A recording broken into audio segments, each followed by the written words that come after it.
যখন কোনো বান্দা সূরা ফাতিহার একটা করে আয়াত বলে আলহামদুলিল্লাহি রাব্বিল আলামিন, সঙ্গে সঙ্গে আল্লাহ জবাব দিয়ে বলেন হামিদানি আবদি, বান্দা তুই আমার প্রশংসা করলি। আর রহমানির রহিম যখন বলে আল্লাহ বলেন আসনা আলাইয়া আবদি। মালিক ইয়াউমিদ্দিন যখন বলে আল্লাহ বলেন মাজ্জাদানি আবদি।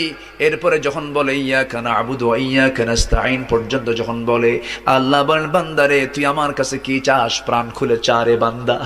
ইহদিনাস সিরাতাল মুস্তাকিম থেকে শুরু করে নিয়া ওয়ালাদ-দাল্লিন পর্যন্ত যখন বান্দা বলে তখন আল্লাহ বলেন বান্দা নামাজের মধ্যে এমন প্রেমের খেলা খেললি বান্দা, তুই যা চাইলি সব আমি আল্লাহ কবুল করলাম।